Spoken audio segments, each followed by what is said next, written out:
All right, boys and girls, we are back with another edition of the Federalist Radio Hour. I'm your host, Ben Domenech. You can email us, as always, at radio@thefederalist.com. Follow us on Twitter at FDRLST.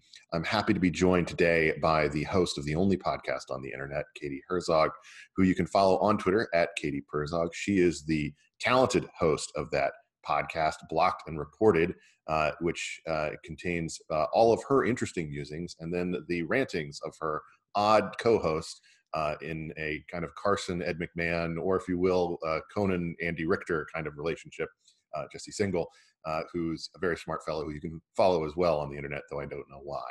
Katie, thanks so much for taking the time to join me today. Thanks for having me. And thank you especially for noting that I am the talented one of the hosts. Yes, you obviously put in the work while he just kind of shows up. Yeah, he just shows up. Typical male.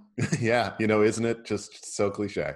I want to talk to you about a number of different things today, but first off, I wanted to compliment you on the most recent episode, which is available to Patreon subscribers, and by the time this post will probably be up on your main feed, in which you ran through one of the more complicated but rewarding, bizarre stories about academia, cancel culture, the way the Me Too movement rewards folks, and the biases of the internet. This story about sciencing bi, I don't want to spend the whole episode on it because you've already done a great job of that, but tell me about this story because it was just so odd, and I appreciate you explaining it to us all. So this was, you're right, this was fun. It was a train wreck, but it was a fun train wreck. There was some collateral damage, which I'm sorry about, but sometimes that happens. So there's a woman who is a former neuroscience professor at Vanderbilt University, and she's made a name for herself as an advocate for Me Too. So she started an organization called Me Too STEM, and that will become important in a moment. So there's another person on Twitter. So she has this like sort of prominent Twitter persona presence on the app. And she had a dear friend, who went by the handle Sciencing Bi, as in like sciencing while bisexual, I assume.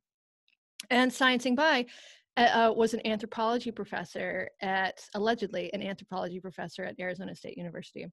And in April, Sciencing Bi started tweeting about how she had contracted COVID because Arizona State University forced her to continue to teach after COVID outbreak. So universities all over the country were closing, but Arizona State made her continue to teach, and they docked her pay 15%. So Arizona State, like, they're the bad guys in this, right? Or appear to be. Terrible red state values put in place there. I mean, just seriously.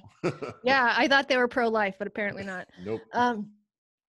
So Sciencing Bi is she's Native American, and she's sort of has sort of a caustic Twitter persona. She spends a lot of her time on the app defending Beth Ann McLaughlin, her buddy, the former Vanderbilt professor. And then so over the weekend, Beth Ann McLaughlin announces that Sciencing Bi has died. She has died of COVID after this courageous battle. And so there's this outpouring of grief from science Twitter, which I as an aside, while I was digging into this, I was looking at all of these people who regularly engage with Sciencing Bi and with Beth Ann McLaughlin. So lots of people in like STEM Twitter, they all have pronouns in their bio. All, like, without fail, every one of them had their pronouns in their bio. Apropos of nothing, but I thought it was an interesting observation. Yes. And I think it tells you sort of what it tells you about someone's politics. It's a signal, right? And so anyway, the whole story is very long, but it turns out that Sciencing Bi didn't exist. She was a creation of this woman, Beth Ann McLaughlin. And Beth Ann McLaughlin, as the head of this Me Too STEM organization, had accused various different people of harassment. One of her colleagues at Vanderbilt University, she's currently being sued by because she accused him of an array of things that he was ultimately cleared by his university. He ended up actually leaving the university because of this like very hostile relationship. And every time he went to work, he would have to see this woman. So I have some sympathy for the guy. That said, she has admitted to what she has done. She told the New York, also one thing to note here. So Sciencing Bi, probably the worst thing that Sciencing Bi did was accuse a Harvard professor who was currently under investigation for sexual harassment of assault, of rape. And she actually talked to Beth Ann McLaughlin, posing as Sciencing By, actually spoke to other alleged victims of this man. And also like asked people for money. The money was incidentally filtered through Beth Ann McLaughlin's Venmo account. So the whole thing was just this utter train wreck. There was a lot of reporting on it. She told the New York Times ultimately she confessed. She said that she made it up, and she said she's seeking some mental health help.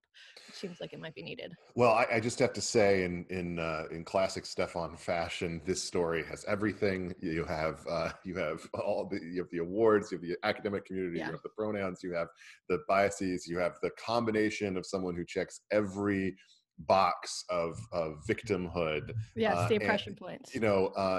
Ensconced within a state university that people judged as being failing here. The one thing that I really took away from this is she would have gotten away with it too if not for killing off her sock puppet. She should not have killed off her character. She could still have been milking this. She could be like running like GoFundMe accounts for Sciencing By and just pocketing the money. It's also amazing. Like one thing to note here, like the reason Sciencing By said that she had to remain anonymous was because there was so much oppression. She's a queer woman, and there's so much oppression in like anthropology departments. I'm very familiar with the roving bands of torches and pitchforks, ready to drive anybody who isn't straight from our anthropology departments. That's definitely a thing that happens. Yeah, definitely. So, Katie, I know that you have a lot of opinions about cancel culture. One of the things that I was interested in that came out in the past couple of weeks, and I wanted to get your reaction to, I don't know if you had a chance to read it, is this Cato study, this survey that they did with YouGov. Emily Ekins has a piece about it for us at the Federalist this week that looks at why basically people are scared to express their political beliefs. One of the big things that I think has changed in the last couple of years, and changed pretty rapidly, is that cancel culture seemed to go from being a conversation that was mostly about, standalone conservative or libertarian or contrarian academics or people within large organizations who were being forced out. And people would sometimes use a misnomer about cancel culture, about like preventing people from speaking on campuses. I don't think that that's really, part of it. But basically people who were getting fired or losing their jobs, the idea, I was talking to Deborah So this week, that tenure won't protect you. You will be pushed out for having these views that are that fall outside the spectrum. And obviously the Nicholas Christakis experience, a lot of other experiences fell into that category.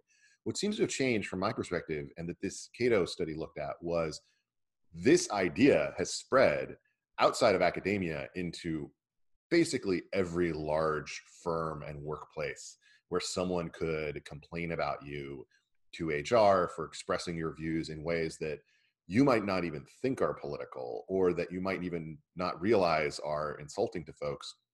And the poll data there is pretty amazing in the sense that Egan's study and all of the evidence indicates that it's only the furthest left folks who felt confident expressing their views in any significant majority. And then basically, as you got further and further, it went up and up. But even people who considered themselves or who were considered by the study as being very centrist were closer to the far right conservatives in terms of hiding their views than they were to the left. What do you think changed? Why did that happen? Oh, that's an interesting question. I haven't seen the data on this, but I will look at it and I'll read the piece. Although that would mean visiting the Federalist website, and I don't know if I'm allowed to do that. Yeah, I think that's a very dangerous thing. Yeah, I've heard. It's funny. I cannot get on NPR shows. I've been like blacklisted by my local NPR show. I'm a good liberal. I'm a lesbian. I recycle. I bring my own tote bag to the grocery store. But I cannot get on. I've been literally blacklisted from my local public radio station. Now, can I ask you, does that extend to national NPR? Because I can still get on national NPR. If I can get on national NPR and you can't get on local NPR, then I guess the local NPR people need to start informing on the national NPR and basically asking why they're putting problematic folks on still. I don't know. I last time I was on national NPR was like over a year ago, so I don't know. I think I would be allowed on national NPR, but I live in Seattle, so that's the thing. Is like I live in an area that's it is the population of like far leftists. It's the population like I saw some polling today about apparently the two cities that are furthest along on doing things like actually defunding the police are Portland and Seattle, which happen to be two of the most white cities in America. Because when you look at polling of Black communities, they don't say we don't want to defund the police. We want police to do better policing in our neighborhoods. Anyway, That is apropos of nothing. Back to your question. What has changed? Well, I think what's changed is the media has changed. So cancel culture is something that I've been observing in the media. I was, before COVID, I was a staffer at the Stranger, which is Seattle's alt weekly, and I was laid off in this, pandemic layoff. But I've been observing this sort of filtering through the media for several years. And the Stranger is the exact sort of place where this kind of thing would happen. Like I was the recipient of HR complaints because of my political opinions. And I had at one point to like go have an hour-long conversation with my publisher about how my views, like very anodyne views, were making my colleagues, feel either unsafe or they just didn't want to be in a place that was affiliated with me. And I'm like somewhere between like a Biden and a Bernie Democrat. We're not talking like far right by any means. I'm way, way to the left of you probably. But so I think that the media is really the factor here, right? So if you look at like you can look at the prevalence of words throughout times, words that show up in the New York Times, like whiteness, racism, non-binary, trans, or whatever. And you can see them just these sort of woke ideology, these terms has exploded over the past 5 or 6 years, right? And I think the culture is either following the media or maybe the media is following the culture. I think Twitter is also a massive part of this. Much of the media spends all day on Twitter right now, which is just like lots and lots of echo chambers. Yes. And echo chambers make people into extremists because you don't get you don't get the feedback, you don't get the pushback, you don't get the balancing out of the views. We see that at places like Evergreen State University, which is where Brett Weinstein was run off of campus. That's not far from where I live. And so I think that's part of it. I think Trump is also part of it. The reaction to Trump. There's this real, after the election on my team, and I sort of hate to use these tribal terms, but they exist for a reason. But people on my team were just so horrified by the election of Donald Trump, including people in the media, that it felt like a moral imperative to join the resistance. And there's something I think in particular about Twitter there that drives that and makes it much worse.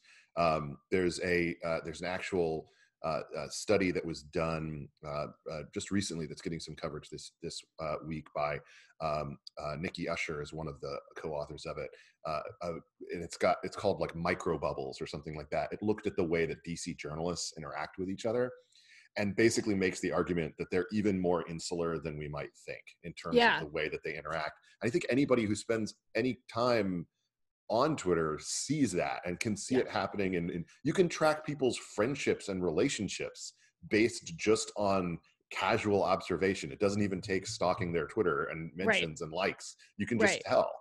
Yeah, and I thought that after the 2016 election, like I had predicted a Trump victory, so I am not including myself in this category. But so many people were just, especially on the left, especially in the media, were just so shocked by the result that I thought that this would be a moment of awakening, a moment to say like, oh, we like deeply screwed this up.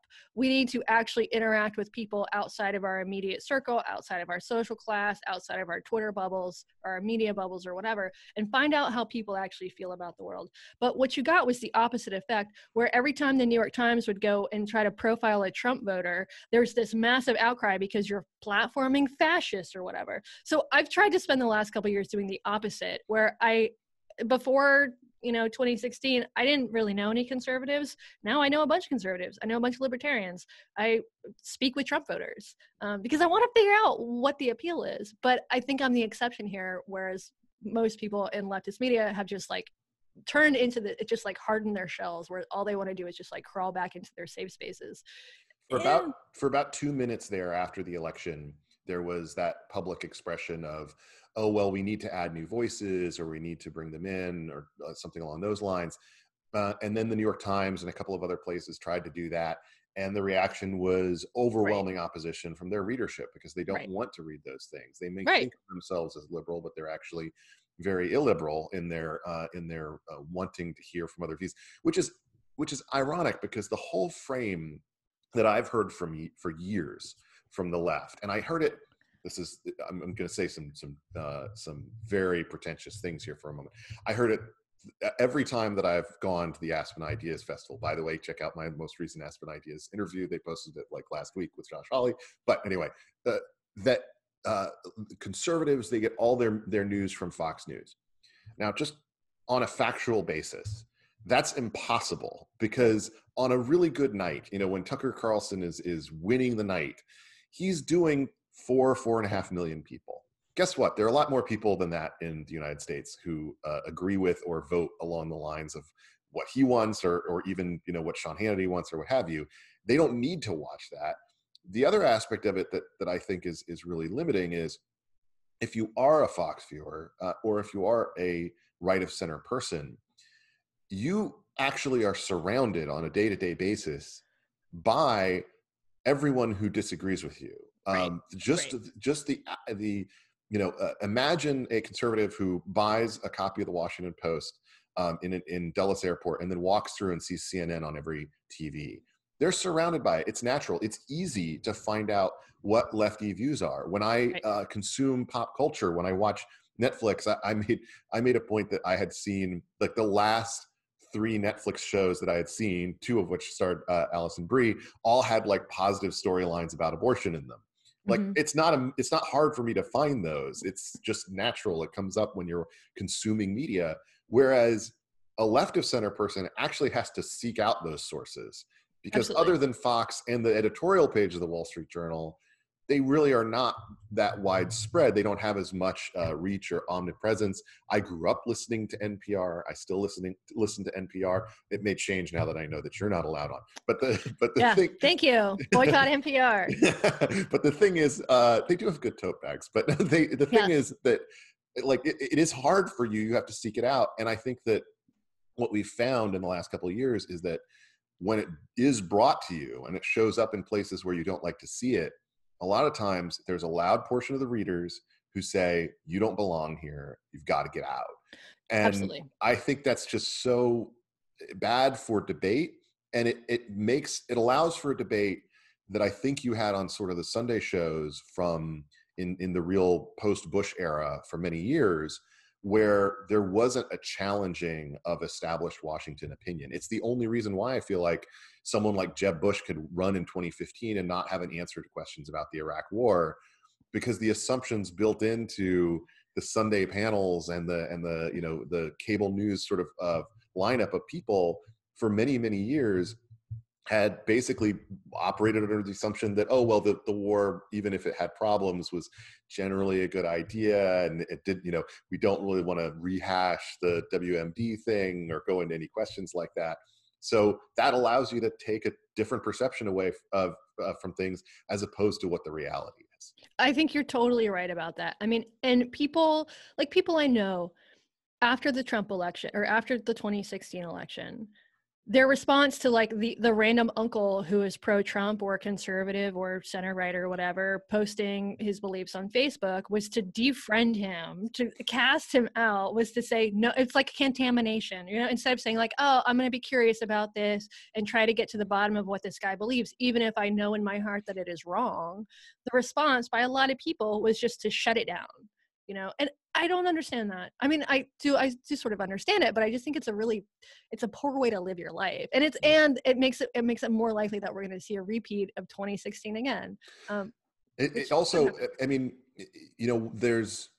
I have to read a lot of books that I don't agree with, but I do read them because I want to know what's in them. Yeah. I mean, it really bothered me when white fragility started becoming like a much bigger thing. It bothered me because I had already read the book and I found it, or read most of the book, I should say, and found it just so dumb and It's bad. stupid.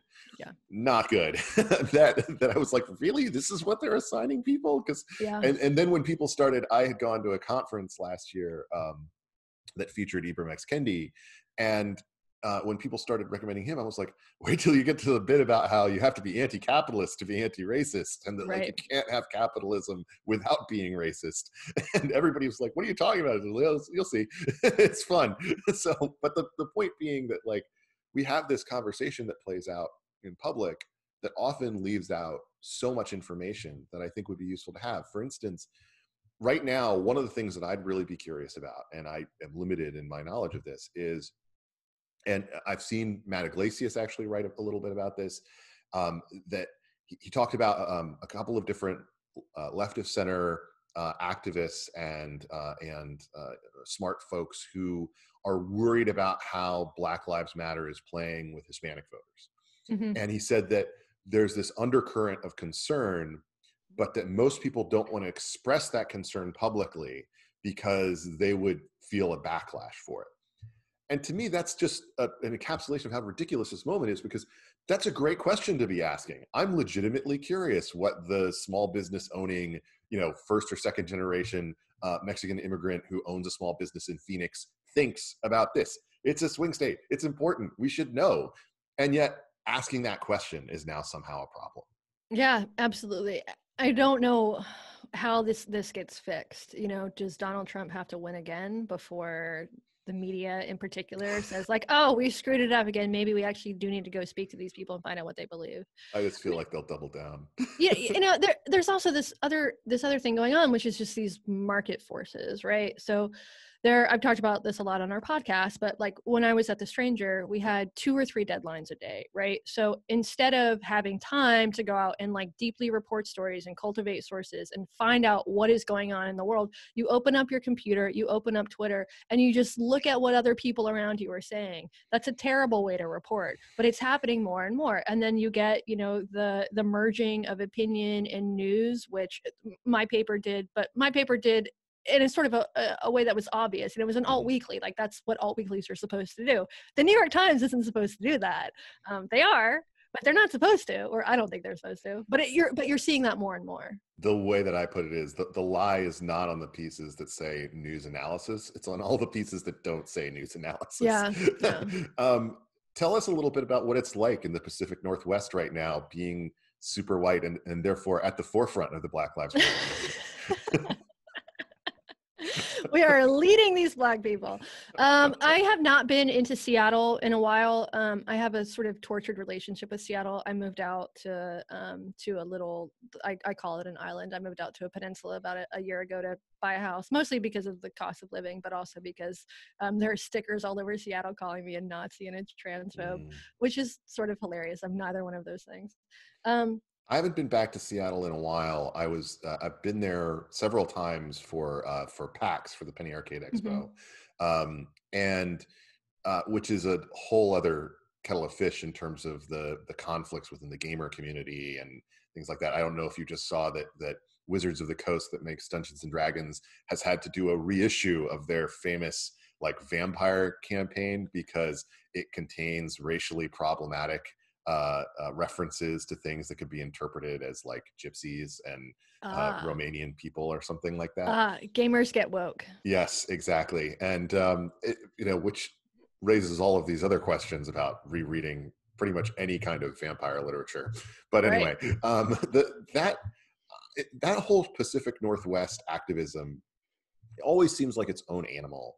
Yeah. What are the things that motivate it? Why does it become so much more aggressive and have so much more of a confrontational edge to it in populations and cities that are not, not known in any way as being at the center of some kind of deep racial enmity or history? Right. I mean, well, so I think Portland is really is the quintessential sort of protest city, more so than Seattle. I mean, Seattle had WTO in, I guess, 2000. Was it 2000? It was about 20 years ago. Yeah. Had the WTO riots, of course.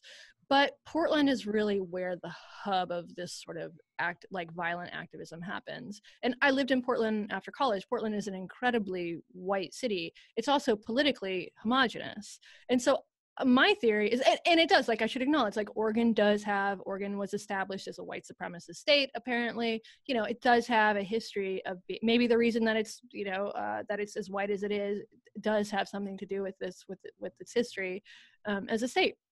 So that's a legitimate grievance, right? But my suspicion is that when you have no ideological diversity, right? Extremism just feeds on itself. And there's no checks and balances. There's no one to say, hey guys, this might not be such a great idea. So I think that's part of it. I also think it's just sort of a meme. It's fun. These things, violence tends to be viral the same way that viruses are viral, that any sort of, social phenomenon can spread through communities. So I think that's part of it. And there's probably a random element to that as well. Mm-hmm. It's, this is a weird place to live. I live here because it's, I think, the most beautiful place in America outside of like Big Sur or maybe parts of Alaska. The weather is great, I think. I mean, it's like Seattle in the summer, there's nothing like it. It's like 75 degrees and 0% humidity every day for 3 months. And then you have the 9 months of rain. But it's just like, in terms of natural resources, it's just a really amazing place. In terms of the people, yeah, and the politics, I'm from North Carolina. If I could transplant, not North Carolina politics right now, which are not ideal, but if I could transplant like my friends from the South, the Southern ethos to the Pacific Northwest, I would do it. Unfortunately, I can't. So it's sort of, for me, it's like choosing between the people and the landscape, and I've chosen landscape. To connect this back to the video game thing, I'm thinking through, I think all of the avatars in Oregon Trail were white. So maybe they were trying to tell us something there about how Oregon was formed, that it's this undercurrent. I was unaware of that. The one aspect of this, of course, that's become nationally noticed is this framing of the presence of federal officers defending federal buildings. That seems to have been subdued a little bit in Portland, and now they've shifted to attacking local cops and local buildings. Yeah. To me, this all kind of seems like people who just want to break stuff because, as you say, it's fun, that there's no animating element to it. And we've seen some of the reporting from people saying you're distracting from what BLM is supposed to be about or reasonable reforms. My problem is I feel like that attitude isn't just confined to Portland. I think that it's spreading pretty rapidly through much of the left nationally, and fits back into why people, even moderates, we see these ticks up in the past couple of years in terms of being unwilling to express their opinions, that there's a totalitarian underlying element of this that says, you need to behave in the way that we expect you to behave. You need to say and use the words and the language that we want you to use. And if you don't do that, or if you, whether intentionally or accidentally, there'll be consequences for you.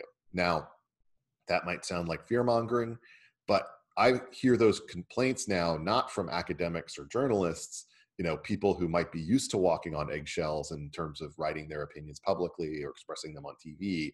Now I hear them from people who are just normal people and who own small businesses and are worried about which sticker they have to put in their window and which they should make sure isn't there. Do you think that's something that's semi-permanent, that's at least here for the short term?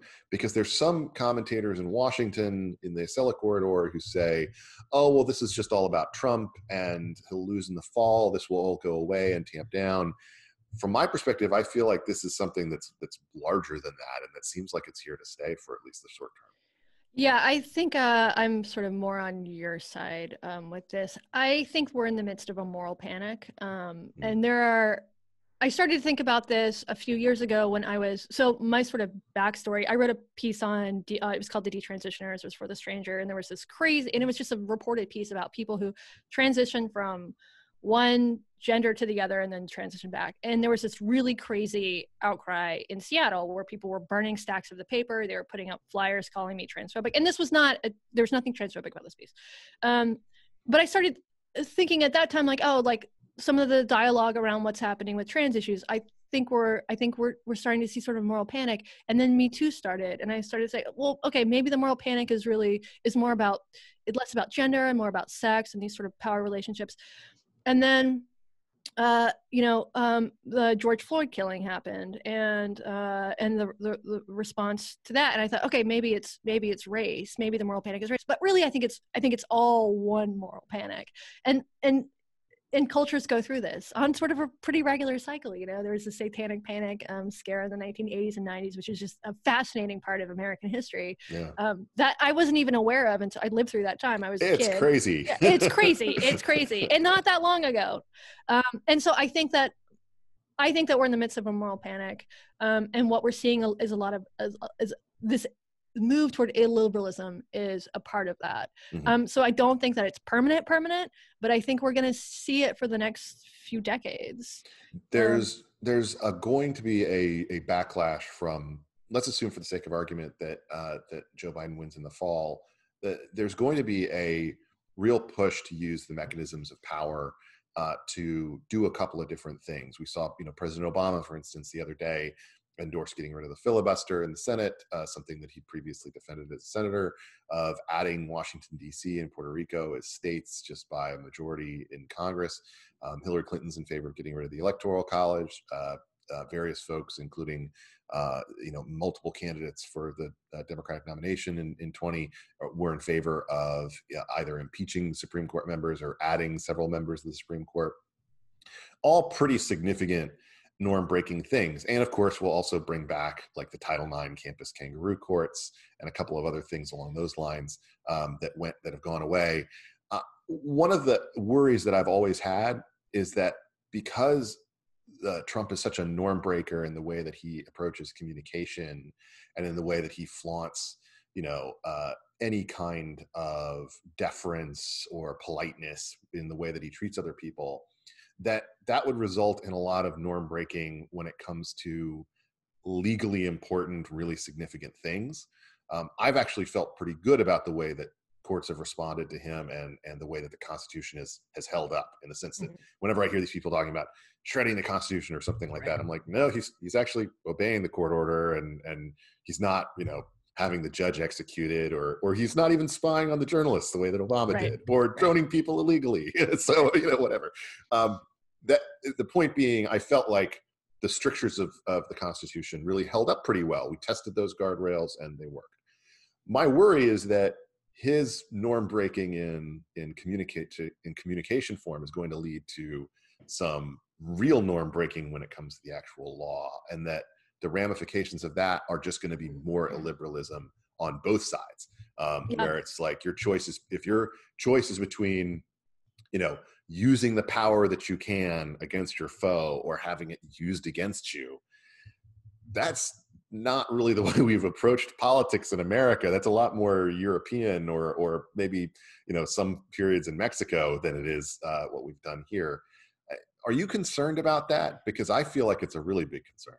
Oh yeah, I'm very concerned about that. And in some ways, I think that Biden is the right candidate, or the candidate of all of the candidates, the one who's least likely to sort of purposefully, at least, usher in this sort of, for lack of a better term, this sort of woke ideology into the federal government. Much less so than Elizabeth Warren, less so than Beto or maybe Bernie, although I think the thing I liked about Bernie was his focus on class, other than identity politics. Well, not to interrupt, but the woke white folks in the Democratic nomination pool, they lost because they couldn't coalesce around anybody. And then you had the socialist section mostly behind Bernie, a little bit split, but you had the woke whites who couldn't coalesce around anybody, and then you had the traditional Democratic base, which reasserted itself and said, no, we're going to go for the guy who's been in the lead and is the most popular politician in the whole pool the whole time. So right. yeah, I've been waiting for it. You remember after the 2016 election, and there was this sort of outpouring of media think pieces about how, blame white women for Donald Trump. I've been waiting for the blame Black South Carolina voters for Joe Biden pieces. Strangely, I have not seen a single one of them. So in that sense, you have to get several mezcals into them to get that out. So in that sense, I am a little bit relieved that it's Biden. My fear is that Biden is just going to, they're just going to stick him in the corner, and that he will not, and that he's not even sort of cognizant enough of what's happening in the culture. Mm-hmm. He's an old school Democrat, which I would be happy to have an old school Democrat in the White House. However, he's also an old school Democrat who is not terribly in touch with what's happening in the culture. And depending on who his VP pick is, Kamala Harris, woke prosecutor, not exactly the combination that I personally want. And that's a perfect example of the left authoritarian concern. Absolutely. I think Kamala is I think the most likely candidate for VP, and she is the one I'm scaredest of. So I'm really concerned about it. I think that, I would never vote for Donald Trump. I have considered voting third party or sitting out the election because honestly, I live in Washington State and my vote doesn't matter. Go ahead, throw your vote away. But I don't think I'm going to. And the reason I'm not going to is because I think that if Trump wins, the backlash to Trump winning again is going to be so much greater than what's happening right now, right? So I think that part of the problem is that on the left, I take sort of a Pinkerian view of the world, where things have gotten much better over centuries, over decades. If you look at just data on things like on Black incarceration, things are actually getting way better. But we live in this world right now where the narrative is that things are so bad, that they've never been worse, that this country is unequivocally racist, it's unequivocally sexist, it's just a bad place. None of this is supported by the data. And in fact, this is, the United States, according to most polling on racial attitudes, isn't just the most diverse nation and in some ways the most tolerant nation on Earth now. It's the most tolerant and diverse in the history of humankind, right? But we can't see that on the left. We can only see the bad. And a big part of that, I think, is the media. For instance, today I saw in my local paper, there was a news piece about a guy was just killed by a sheriff's deputy a couple days ago.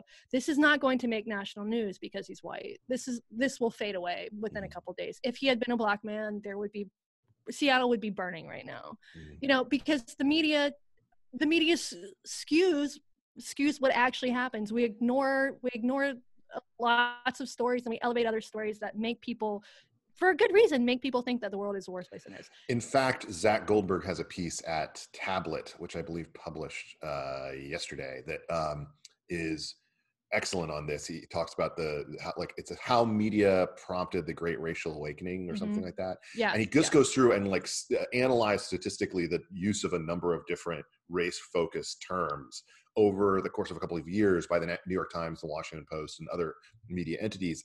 And because what you look at in the poll data is people actually thought race relations were getting worse earlier than Donald Trump. They thought it in 2015, they were starting to answer these questions that way. And as you say, statistically, Pinker obviously has the right of this. He can, there's certainly some aspects where you can say that life isn't as good as we want it to be.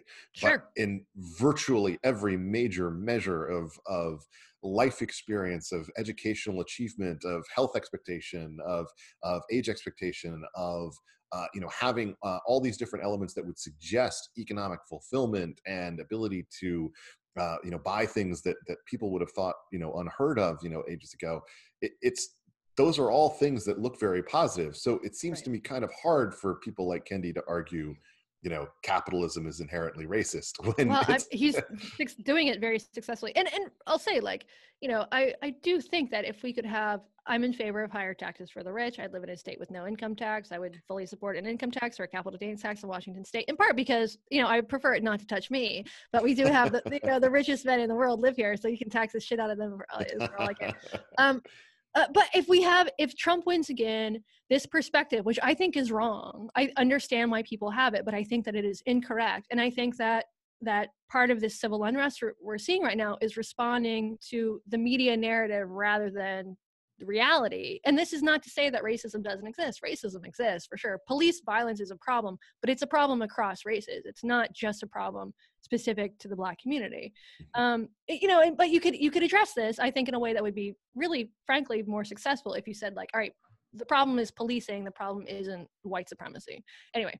By the way, my favorite reason that the current coronavirus stimulus package is held up in Washington right now that might not have seeped through to the media is that Democrats want to include a rollback of the SALT tax increase that Republicans included, which is a tax that overwhelmingly only affects the 1% and would save them quite a lot of money. And it's because Democrats are fighting for that tax cut to be included for the rich.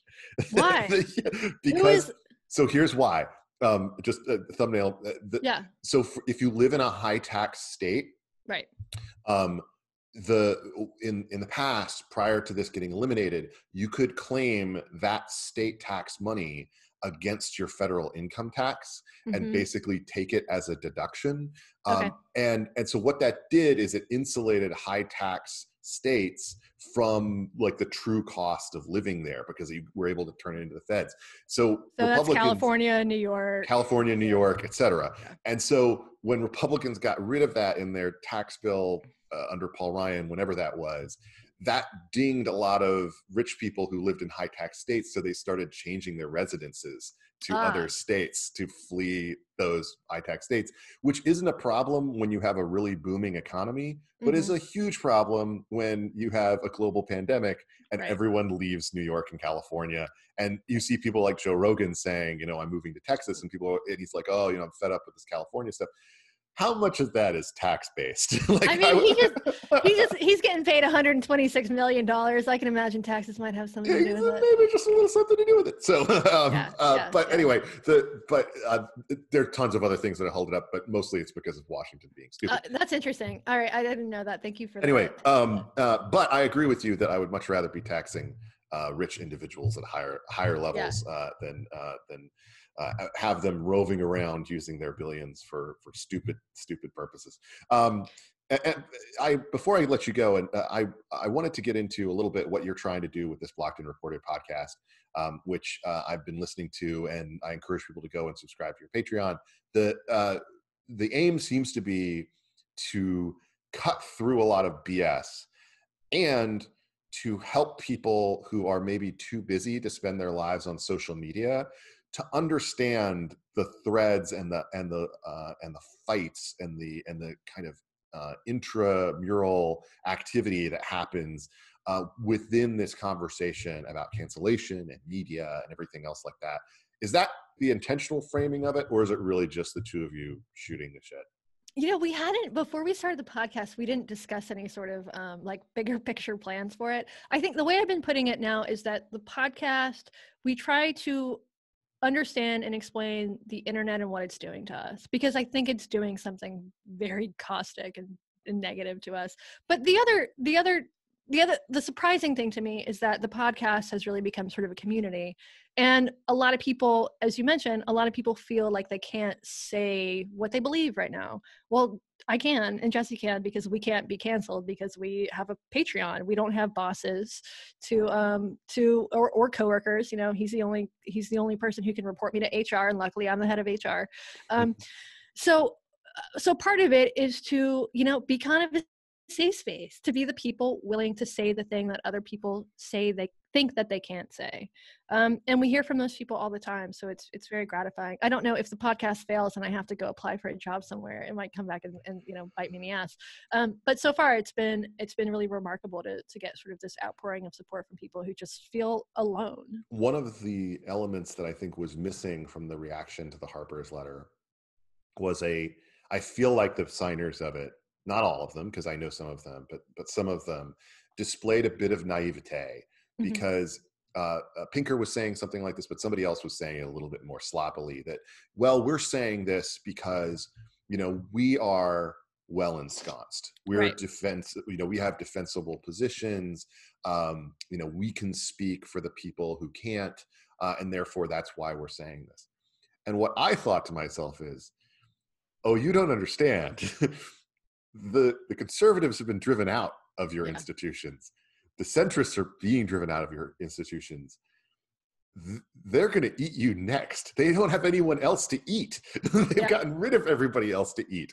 Once you don't have, the Charles Murrays of the world to kick around, very quickly you end up with the Steven Pinkers who say, oh, the Enlightenment was a good thing. It's like, oh, you think that? Well, let's talk about the problems with that. I worry that a lot of the folks on that letter will look back on this time as being kind of the end of a real period where they could look to academic freedom as being a real driver of things. And they may end up, before they know it, asking you for advice on how to start up a Patreon or their own podcast or some institution so they don't have to be told to do it. It has been just in the past couple. So we started the Patreon, or we started the podcast right after COVID. And since then, Andrew Sullivan left New York Magazine. He is apparently doing incredibly well. I heard a number that sort of astounded me about how well he was doing. He's always had good traffic. Yeah. Yasha Monk started his new newsletter, also doing really well. I think we're going to see more and more people going independent. And part of, I hear from people all the time who work in institutions, who work in the media, who say, like, I'm having so much trouble with my colleagues. It's very these Slack channels are crazy right now. Everybody's losing their minds. I can't write what I want. My editors are all terrified. What do I do? I say start a podcast. I mean, the problem is that there's going to be winners and losers in this system. There's no bundling program. And even if there were, the problem with supporting people independently is that you also create more echo chambers, right? Mm-hmm. And I'm deeply concerned about that. I think Substack is doing really interesting work with this newsletter system. However, there are people who have newsletters that I would love to hate read, but I'm not going to give them money for it. And so that's a problem. And we are capitalizing on it right now, but this is going to become an increasing problem as more and more people start to go independent and there's fewer resources to go around. I've been writing this newsletter, The Transom, Monday through Friday every morning for, I guess I started it in 2010. Oh, wow. And 2010, 2011. And the experience, because I started charging, I guess, in 2011. And I have people who have been there for, almost 10 years, just reading it, and will pull from back issues and, email me about things regularly. And it creates a little community that, isn't enough for you to, unless you're Andrew Sullivan or somebody like that, unless you have kind of a big stature, you can't necessarily build an institution around it, but you can pay your rent. And to me, that's something that is very valuable. And then it turns out maybe you can pay two people's rents, and it grows to the point where you're no longer worried about those Slack channels as much as you might have been in the past, which I think is a very, very good thing. It's totally liberating. I mean, and I think it would feel more isolating right now. I work basically a couple days a week, but we're in pandemic time. So obviously not a lot of socializing.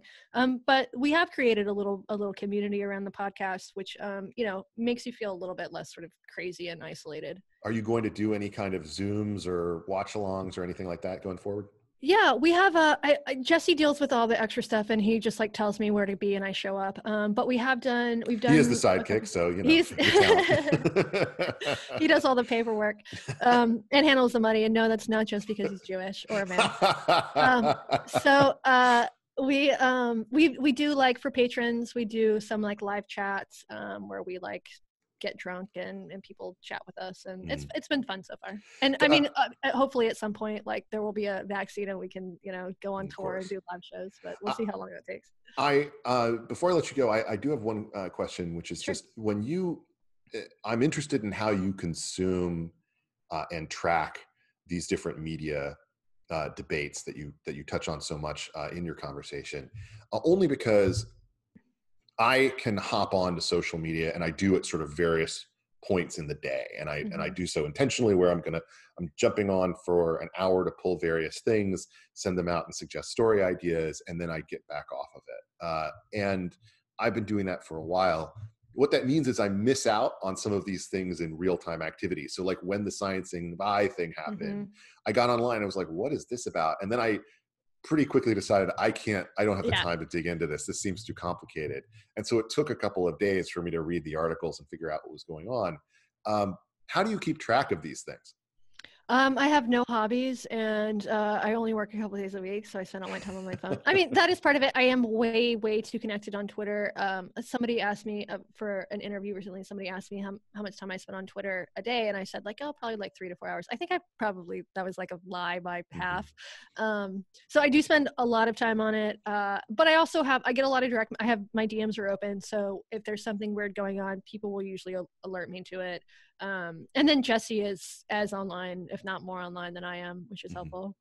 Well, okay, Herzog, thanks you so much for taking the time to join us today. Your podcast, again, is Blocked and Reported, which people can find on Patreon, and they can subscribe to it as a normal podcast if they don't want to get things ahead of time, but they ought to. Thank you so much for taking the time to join me today. Yeah, thank you so much. It's been great. I'm Ben Domenech. You've been listening to another edition of the Federalist Radio Hour. We'll be back soon with more. Until then, be lovers of freedom and anxious for the fray.